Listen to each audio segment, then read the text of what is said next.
Top 10 Misconceptions about American Slavery. Slavery. It's not exactly a light topic, which might be why there are so many misconceptions about who owned slaves, where slaves came from, how many there were, and how they lived. But there is a lot more variety to the peculiar institution than your history teacher has taught you. Number 10. All Southerners owned slaves. In fact, the majority of Southerners did not own slaves. Although statistics vary from state to state, the 1860 census lists Mississippi and South Carolina as the highest slaveholding states, at 49% and 46% of the European population owning them. However, slavery was fully integrated into the power structure of the South. In Texas, slavery was only legal for 20 years, 1845 to 1865. But by 1860, 27% of Texans owned a total of 182,566 slaves. That 27% held 68% of government positions and 73% of the state's wealth. In that short period of time, slavery managed to become integral to the state's ruling elite. Because owning slaves was equated with wealth and political power, many European families aspired to reach that level. They were a status symbol, similar to the BMWs and Birkin bags of today, coveted by many, owned by a few. Number 9. Slaves came from all over Africa. European slave traders were businessmen. They wanted the most of product for the least amount of effort. They had very little interest in traipsing around an entire continent when they had the option to remain largely stationary. At the height of the slave trade, 1 in 6 slaves came from Senegambia, the area between the Senegal and Gambian rivers. Today, it consists of Senegal, Gambia, Guinea-Bissau, and Mali. About a quarter of all slaves sent to the United States came from this area. Another quarter came from West Central Africa, the area of the modern nations of Angola, the Democratic Republic of the Congo, and Gabon. Even though they spoke different languages, they had a lot in common in terms of culture, traditions, and religion. A considerable number of slaves also came from the slave coast, where many of the ships would anchor. If the ships still had space, the traders would conduct coastal raids to fill them. Today, it makes up the coast of Ghana. Number 8. All enslaved Africans came to the United States. It is estimated that 10.6 million Africans were forcibly packed onto ships and sailed across the Middle Passage throughout the 1600s, 1700s, and 1800s. About 388,000 made their way to the United States, or what would become the United States, about 3.6% of the total. This is minuscule compared to the number of slaves that were shipped to South America and the Caribbean, pictured. About 4.8 million people were shipped to Brazil to work the country's gold mines and sugar plantations, about 40% of all Africans brought across the Middle Passage. Another 1.2 million were sent to Jamaica. Historians estimate that about 60,000 to 70,000 slaves made their way to the United States from the Caribbean, taking the total number of Africans to about 450,000. This means that almost all of the 42 million African Americans alive today are descended from less than 500,000 African people. Number 7. Slavery was only in the South. In 1776, slavery was legal in every one of the original 13 colonies. Slave labor was critical in building the city of Boston, and the Merchants' Coffee House in New York City held auctions on a weekly schedule. Slaves worked on the docks, in homes, and on farms. Although all of the northern states had passed laws banning slavery by 1804, the laws did not instantly free all of the slaves in the state.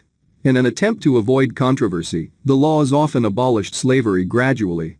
In New York, the Gradual Emancipation Act freed enslaved children born after July 4, 1799. But, since it would be irresponsible to turn loose a large number of children with no supervision, they were considered indentured servants until they reached adulthood. This is how New Jersey, the last northern state to outlaw slavery in 1804, still had 18 slaves in 1860. They were legally considered apprentices for life. Number 6. Slavery was only in rural areas. Although the majority of American slaves worked in agriculture, especially cotton, tobacco, and rice, about 10% lived and worked in urban areas. They worked in a variety of skilled jobs, from dock workers and firefighters to coopers and blacksmiths. In some cases, plantation slaves were given permission to move to the city and earn money during slow seasons. The majority of slaves in the city were women, performing domestic tasks in European households. Wealthy families owned a team of women who cleaned the home, cooked for the family, and did the laundry. Even middle-class families could afford one to help with daily tasks. Some of these women were allowed to live outside the city with other Africans. Both slave and free. Industries, such as the timber industry or the brick industry, would buy slaves to offset labor costs. Railroads used this method as well. There were also municipal slaves, owned and operated by city governments, in the same way there was public waterworks and septic systems. The city of Savannah, Georgia, owned a number of slaves to maintain roads, build city structures, and clean municipal buildings. It's even possible they operated part of the local. Number 5. Slaves didn't have free time. Depending on their situation, slaves got varying amounts of free time. On the rice plantations of South Carolina and Georgia, each slave was given a daily task, and when that was done, they were able to spend the rest of the day how they chose. On cotton and tobacco plantations, slaves were left to their own devices after sunset. Some owners offered Saturdays or Sundays rest. Slaves would also celebrate holidays, especially the period between Christmas and New Year. Work was suspended and everyone enjoyed music, dancing, athletic competitions, and drinking whiskey. It was also a popular time for weddings, as the suspension of work allowed for a formal ceremony and celebration. Some owners would offer presents, ranging from the yearly allotment of clothing to small amounts of cash. Number 4. Slaves couldn't earn money. Like everyone else in the history of the world, slaves had a need to make money, particularly the few who were able to buy their own freedom. Some owners had a system in which the slaves could do extra work, called overwork, for cash. It could be done for their owner or for other European people in the community. This was especially common if the slave was highly skilled at a particular craft, such as blacksmithing or coopering. Growing small gardens were also popular, as the families could either sell the vegetables or eat them themselves. As they became more successful, they would be able to purchase animals like pigs and chickens. Others would make straw brooms or baskets to sell at market, along with other handmade items. With their money, slaves bought food, cooking tools, clothing, toiletries, and luxury items such as alcohol and tobacco. Not only did this prevent slave owners from having to provide these things themselves, but it gave the slaves a small amount of personal freedom. Some owners argued that this sense of ownership was necessary to prevent. Number 3. Slaves couldn't read. Slave owners were nervous about slaves learning to read. After all, literacy had been part of the success of Haiti's slave revolution, and abolitionist literature was only getting more popular. As a result, many southern states made it illegal to teach slaves to read. This makes the United States the only country in the world to ban education for slaves. However, many people were opposed to the ban. On one end, anti-government slave owners were furious that state governments tried to control what they could and couldn't do with their property. Other slave owners needed their slaves to perform secretarial tasks such as letter writing and filing, to which reading is essential. Baptist churches also defied the law, since it is central to their religion that church members be able to read the Bible. Number 2. All slaves were Christian. In the 1600s and 1700s, it was considered unethical for a Christian to own another Christian. Therefore, slave owners not only discouraged their slaves from converting, but did their best to hide their moral quandary. They worried that this would encourage abolition movements. So, they viewed the spiritual lives of their property with total disinterest, giving them free rein to practice any religion they wanted.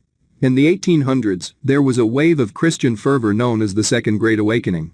Methodist and Baptist churches began reaching out to enslaved people, who converted in droves. Unable to prevent the spread of Christianity, slave owners instead hired preachers to give sermons emphasizing passages from the New Testament, especially those that stated slaves should accept their assigned status, and their patience and faith will be rewarded in heaven. Number 1. Slaves lost connection with their African roots. The experience of crossing the Middle Passage, being sold at auction, and being forced into slavery was obviously traumatic for the average African. To deal with the trauma, slaves turned to their West African traditions and remade them for American life. Family is very important in West Africa. The tradition of honoring grandparents by giving their names to the next generation was continued, as was respect for elders. When biological families weren't available, others in the community took on the responsibilities of being aunts and uncles. These adopted family lines kept stories of life in Africa alive. Large plantations might also have a conjurer, a person who practiced West African spiritual traditions. For a fee, they might be able to cure an illness, banish a troublesome spirit, or curse your enemy, who, understandably, might be your owner. The fewer generations a conjurer had going back to Africa, the more potent their power was believed to be.